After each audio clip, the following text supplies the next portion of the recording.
Class 10 science pre board 1 2024-25 KBS Delhi region का ये first shift का पेपर है। सेकंड शिफ्ट का पेपर और एपीएस का पेपर हमने डिस्कस कर रखा है। अभी एपीएस डीके का पेपर होने वाला है, वो भी हम डिस्कस करेंगे। तो इस वीडियो में हम लोग इस पूरे पेपर को शो करने वाले हैं और इसके अलावा इसमें जो ऑब्जेक्टिव प्रॉब्लम्स होंगे उनका सोल्यूशन चेक करेंगे। तो चलिए हम लोग इसको स्टार्ट करते हैं ऑब्जेक्टिव से और सबसे पहले चेक कर लेते हैं इनके आंसर्स क्या होंगे। इसमें क्वेश्चन नंबर 1 है।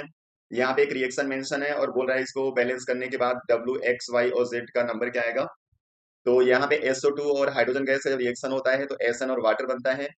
यहाँ पे SN आपको एक दिख रहा है, अगर W को हम एक एज्यूम कर लेते हैं तो यहाँ पे भी आपको ये एक करना पड़ेगा। अब यहाँ पे ऑक्सीजन 2 है, इसलिए आपको यहाँ पे Z की वैल्यू लिखनी पड़ेगी 2, और जैसे 2 लिखोगे हाइड्रोजन हो जाएगा टोटल यहाँ पे 4, इसलिए आपको X की वैल्यू भी लिखनी पड़ेगी 2। तो W की वैल्यू 1, X की वैल्यू 2 आपको दिख रहा है सेकंड और थर्ड ऑप्शन में। अब इसी में आगे y इक्वल टू 1 चेक करना है और z इक्वल टू 2। ये ऑप्शन बी आपको करेक्ट दिख रहा है, इसलिए सही हो जाएगा। Question number 2, calcium oxide react vigorously with water to produce slaked lime, the reaction can be classified as. जब हम लोग कैल्शियम ऑक्साइड को ऐड कर देते हैं वाटर के अंदर तो ये कन्वर्ट हो जाता है स्लेक्ट लाइम में, मीन्स CaOH ट्वाइस, और यहाँ पे बहुत ज्यादा अमाउंट में हीट जनरेट होती है, मतलब ये रिएक्शन होता है एक्सोथर्मिक। तो कह रहा है यहाँ पे रिएक्शन एक्सोथर्मिक होगा, बिल्कुल करेक्ट है। और यहाँ पे दो रिएक्टेंट कंबाइन होके सिंगल प्रोडक्ट बना रहे हैं, इसलिए कॉम्बिनेशन भी होगा। एंडोथर्मिक होगा नहीं क्योंकि एक्सोथर्मिक हमने बोल रखा है। ऑक्सीडेशन यहाँ पे हो नहीं रहा क्योंकि कैल्शियम का जो ऑक्सीडेशन स्टेट है दोनों में सेम है। तो आपको चेक कर लेना है ऑप्शन ए और बी करेक्ट है, तो ये ऑप्शन डी आपको सही दिख जाएगा। Question number 3, when aqueous solution of potassium iodide and lead nitrate are mixed, यहाँ पे आपको KI को मिक्स करना है लेड नाइट्रेट के साथ, मीन्स PbNO3 ट्वाइस। यहाँ पे जो पोटेशियम होता है वो नाइट्रेट के साथ जाता है और I यहाँ पे लेड के साथ बनाता है PbI2 और KNO3 ट्वाइस, यानी कि आपका जो रिएक्शन बैलेंस्ड होगा ये वाला होगा। इसको चेक कर लेना है, ऑप्शन ए आपको दिख रहा होगा, ये सही हो जाएगा। Question number 4, if 2000 joule energy is available at the producer level in the food chain, then the energy available to the secondary consumer will be। यहाँ पे हो गया प्रोड्यूसर, प्रोड्यूसर से प्राइमरी कंज्यूमर, प्राइमरी कंज्यूमर से secondary consumer तक आपको जाना है। अब इसके पास एनर्जी है 2000 जूल और आपको मालूम है केवल 10% एनर्जी का ट्रांसफर होता है, इसलिए इसका 10% यहाँ पे हो जाएगा 200 जूल और यहाँ पे हो जाएगा 20 जूल, इसलिए आंसर होगा 20 joule. Question number 5, the pH of the gastric juice release during digestion is.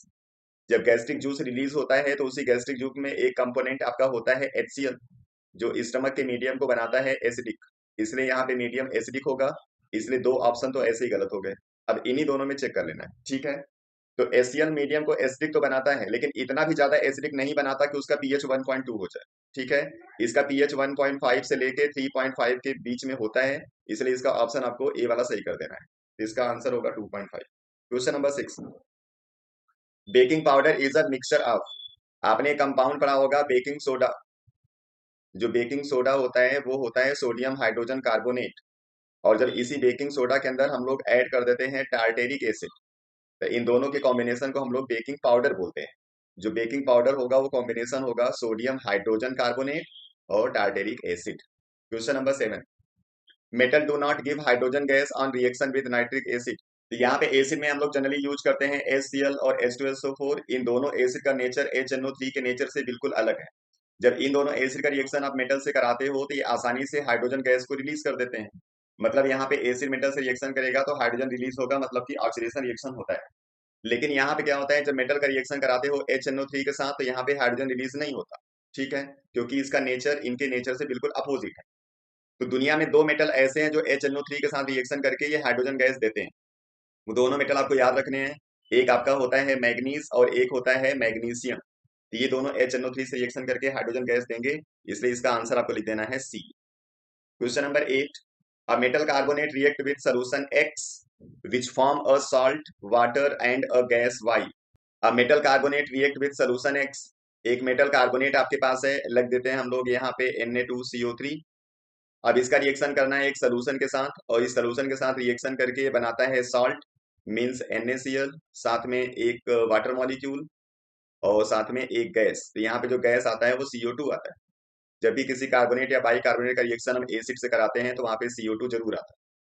जो गैस आपका है वो तो CO2 हो गया, और जो यहाँ पे सोल्यूशन हम लोग यूज करते हैं वो कोई एसिड होगा। ये एसिड कुछ भी हो सकता है। आप यहाँ पे HCl लिख सकते हो, H2SO4 लिख सकते हो, इवन आप एसिटिक एसिड भी लिख सकते हो। अब जो ऑप्शन होगा उसके हिसाब से चेक कर लेना है। X आपका एसिड होना चाहिए और Y CO2।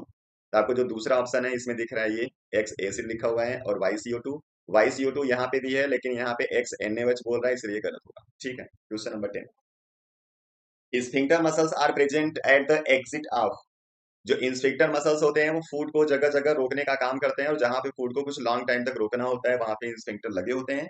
अब फूड लॉन्ग टाइम तक रुकता है आपके स्टमक के अंदर, उसके बाद रेक्टम के अंदर, इसलिए स्टमक और रेक्टम मतलब कि एनस के ऊपर इंस्फिंक्टर मसल लगा होगा। Option B. Question number 10। Is salivary amylase is lacking in the saliva, which of the following event in the mouth cavity will be affected.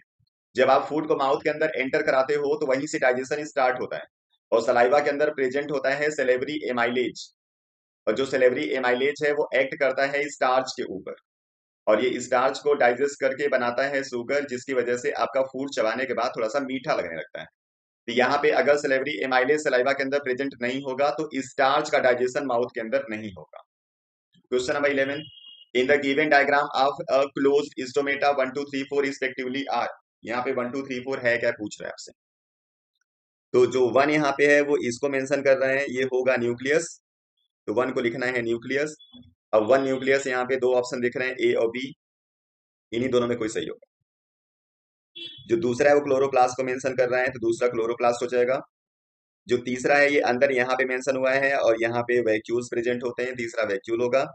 और चौथा यहाँ पे इसकी बाउंड्री से मार्क किया गया है, यानी कि इसको ये बोल रहा है गार्ड सेल ये होगा, चौथा गार्ड सेल होगा। ऑप्शन चेक कर लोगे तो आपको बी दिख जाएगा। Question number 12। Manu drew his hand immediately back on accidentally touching a hot pan. Which of the following options show the correct path of the reflex action?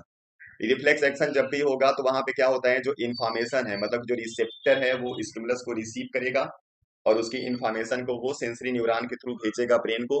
फिर brain के अंदर या स्पाइनल कार्ड के अंदर क्या होगा, वहां पे रिले न्यूरॉन उसको इंटरप्रेट करेगा, फिर इन्फॉर्मेशन मोटर न्यूरॉन के थ्रू वो इफेक्टर तक भेज देता है। यहाँ पे जो रिसेप्टर ऑफ द हैंड है वो इन्फॉर्मेशन सेंसरी न्यूरॉन से भेजेगा, फिर जाके रिले न्यूरॉन उसको क्या करेगा, इंटरप्रेट करेगा, मोटर न्यूरॉन के थ्रू इफेक्टर तक आ जाएगा, इसलिए इसका ऑप्शन आपका बी सही हो जाएगा। Question number 13। The brown eyed father and black eyed mother has all brown eyed children, what could be genetic makeup of both the parents, take B for brown and small B for black trait.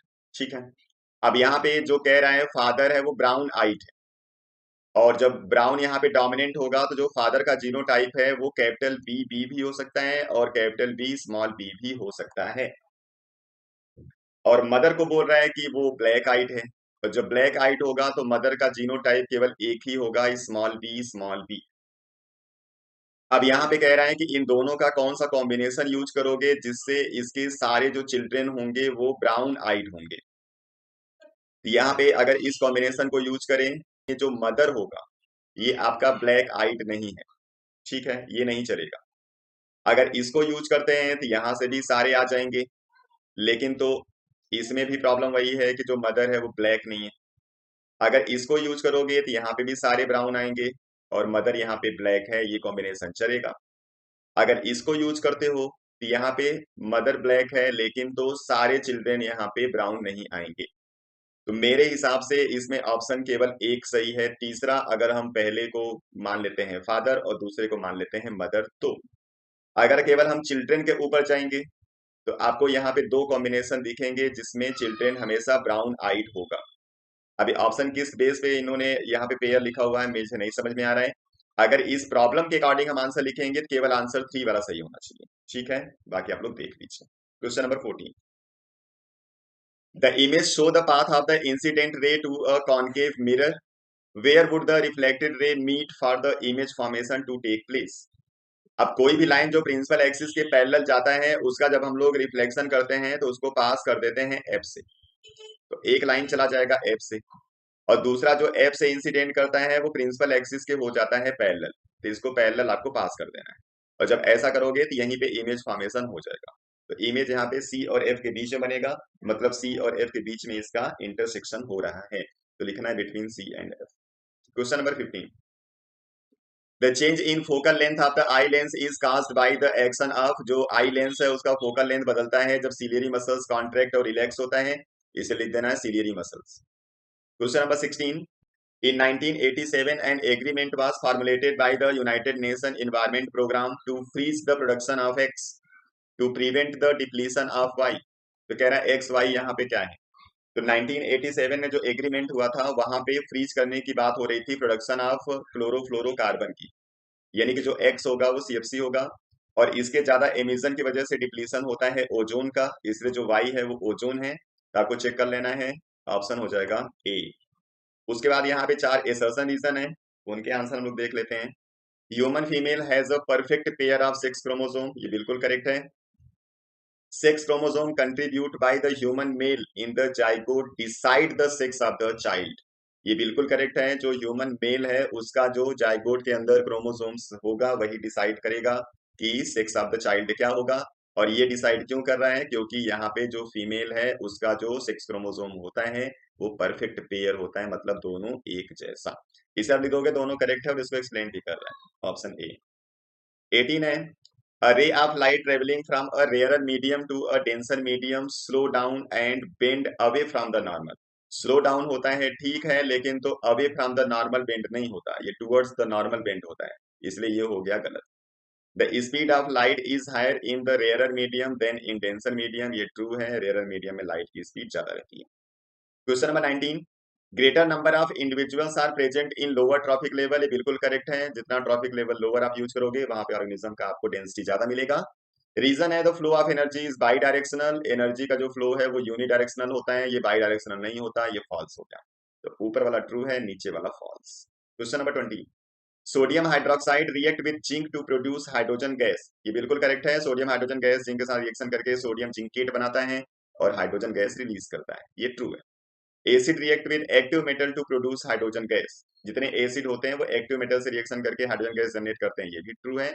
लेकिन कोई explanation नहीं है इसका, इसलिए इसका लिख देना है ऑप्शन आपको बी। ये तो हो गया टोटल ऑब्जेक्टिव, बाकी प्रॉब्लम आपको शो कर दे रहा हूं, इसको आप देख लीजिए फटाफट। क्वेश्चन नंबर 21 ये रहा, उसके बाद क्वेश्चन नंबर 22, देन 23, 24, 25, 26, देन 27, 28, ये क्रॉसिंग पे बेस्ड है, 29 न्यूमेरिकल, देन 30 इलेक्ट्रिसिटी प्रॉब्लम है, 31 मैग्नेट से, 32, देन 33, इसके बाद इसका और वाला पार्ट है, देन 34 न्यूमेरिकल इलेक्ट्रिसिटी से। इसका वीडियो मिल जाएगा आपको मेरे चैनल पे, जो यहाँ पे फिगर वाला प्रॉब्लम है। 35, उसके बाद 36, 35 का और वाला है ऑर्गेनिक कंपाउंड से, फिर 36, इसमें कुछ पार्ट है इसके मेंशन करने हैं इसको, स्टिग्मा है और पॉलन ट्यूब है, इसके बाद यहाँ पे एग है। 37, देन 38 एंड 39, ये है कंप्लीट पेपर। नेक्स्ट वीडियो फिर आएंगे हम लोग दूसरे प्रॉब्लम के साथ, आप लोग पढ़ते रहिए, अपना ख्याल रखिए, थैंक यू।